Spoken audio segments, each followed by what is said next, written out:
ओम गणेशाय नमः। मेरे चैनल पर विस्तृत रूप से ग्रहों की गोचरीय स्थिति पर वीडियोस आते ही रहती हैं।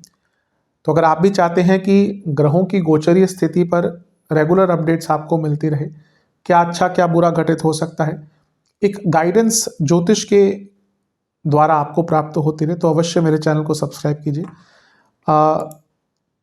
जिन लोगों ने सब्सक्राइब किया और कुछ लोगों को नोटिफिकेशंस नहीं आती कभी कभी कहते हैं, तो आप सब्सक्राइब वाले ही बटन के साथ ही ऑल नोटिफिकेशंस को इसको ऑन कर सकते हैं, जिससे आपको सारी नोटिफिकेशंस आएंगी।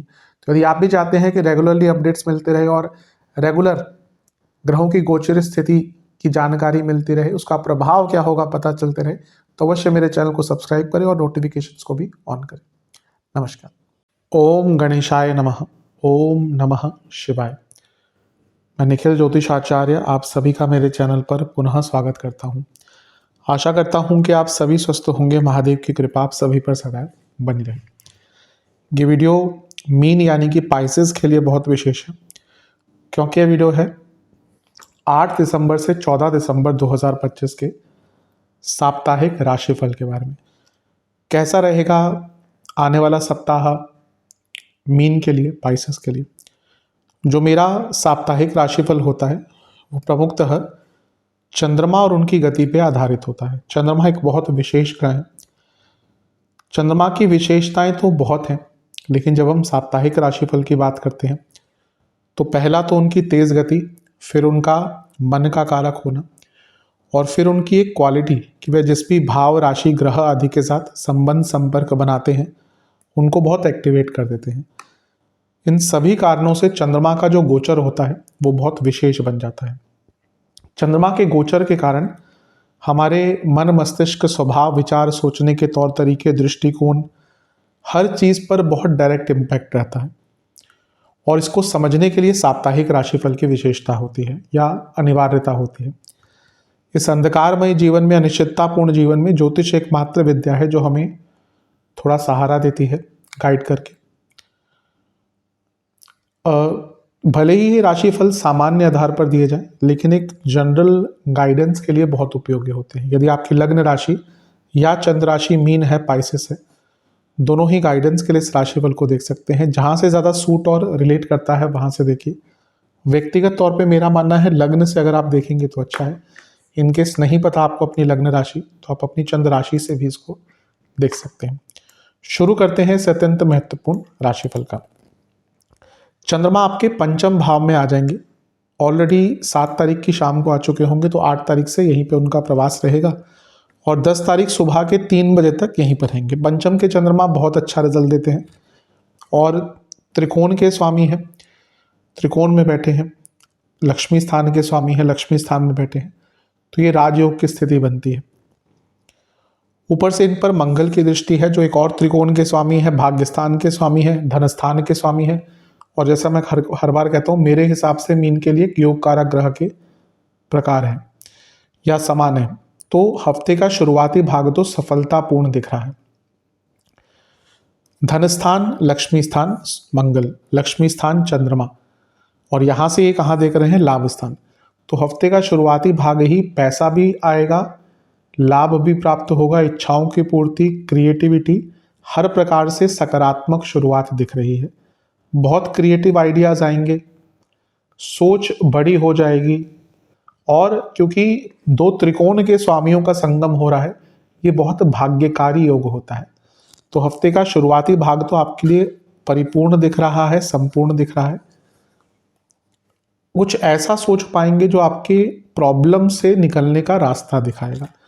बस ध्यान क्या देना है कि मंगल देखिए लग्न को, चौथे घर को, पंचम को भी देख रहे हैं, और पंचम में चंद्रमा भी है, तो गुस्सा बहुत रहेगा, उस पर नियंत्रण रख लीजिएगा। नवांश कुंडली, अपने प्लान्स पर काम कीजिए। ये समय है अपने प्लान्स पर काम करने का। दशांश कुंडली, कार्य क्षेत्र में सब ठीक है, लेकिन वाणी पर नियंत्रण अनिवार्य रहेगा। बहुत ग्रेसफुली बात कीजिएगा। बिजनेस में एक्सप्लोर कीजिए, एक्सपैंड कीजिए, टाइम है उसका। लव लाइफ, एक ईज ऑफ लाइफ या कहिए एक बहुत सिंप्लिसिटी नहीं दिख रही है। आपको लग रहा है कि चीज़ें बहुत कॉम्प्लेक्स हो चुकी हैं। चीज़ों को सिंपल करने का प्रयास कीजिए। बिजनेस के हिसाब से ट्रस्ट इश्यूज, सॉरी, वैवाहिक जीवन के हिसाब से ट्रस्ट इश्यूज दिख रहे हैं, तो ट्रस्ट इश्यूज को ठीक कीजिए। जहाँ तक स्टूडेंट्स की बात है, आप पहले पुरानी चीज़ों को ठीक कर लीजिए, रिवीजन पर ध्यान दीजिए और चीज़ें अटक रही हैं उनको पूर्ण कीजिए आगे बढ़ने से पहले। सेहत की जहाँ तक बात है, पेट की प्रॉब्लम, बीपी की प्रॉब्लम, एसिडिटी और कफ रोग, सर्वाष्टक आपका सप्तम भाव बली है। बिजनेस में कुछ बदलाव लाने का विचार कीजिए। अगर आप बिजनेस करते हैं ना, तो कुछ आइडियाज जो आपको आ रहे हैं उन पर काम करना शुरू कर दीजिए। 10 दिसंबर सुबह के 3 बजे चंद्रमा आ जाएंगे आपके छठे घर में, यानी कि सिंह में, और 12 दिसंबर सुबह के 11 बजे तक यहीं पर रहेंगे। चंद्रमा का छठे भाव में आना एक प्रकार से काफ़ी अच्छा, काफ़ी बुरा नहीं माना था, बल्कि थोड़ा सा अच्छा, थोड़ा सा बुरा। कुछ अच्छे प्रभाव होते हैं, कुछ बुरे प्रभाव होते हैं इसके, एकदम नेगेटिव या एकदम पॉजिटिव नहीं कह सकते। लेकिन चिंताजनक बात क्या है कि यहाँ पे ग्रहण दोष है, राहु केतु एक्सेस में फंस गए हैं चंद्रमा। इसी कारणवश मानसिक तौर पर बहुत उत्पीड़न रहेगा, छोटी छोटी बातों पर परेशान, चिंतित, इरिटेशन, फ्रस्ट्रेशन, गुस्सा, पैनिक, ये सब बहुत रहने वाला है। अच्छी चीज़ यह है कि छठे घर में केतु भी हैं, अच्छा प्रभाव देते हैं। कुछ आपका लिखा पढ़ी का काम अटक रहा था, कोई विदेश का काम अटक रहा था, कोई पैसे का काम अटक रहा था, करियर में कुछ बाधाएं आ रही थी, किसी चीज़ का सॉल्यूशन नहीं समझ आ रहा था, वहाँ पे अच्छा रहेगा। लेकिन छठे घर के चंद्रमा वैसे ही व्यर्थ की चिंताएं देते हैं, और जब केतु साथ में हो गए, ग्रहण दोष और केमद्रुम योग भी है, कोई भी साथ में ग्रह नहीं है, राहु केतु को उसमें नहीं कंसीडर करते, कोई भी चंद्रमा के इधर उधर ग्रह ना हो, साथ में ग्रह ना हो, तो केमद्रुम योग होता है। तो ये थोड़ा सा मानसिक रूप से कष्टकारी टाइम रहेगा आपका।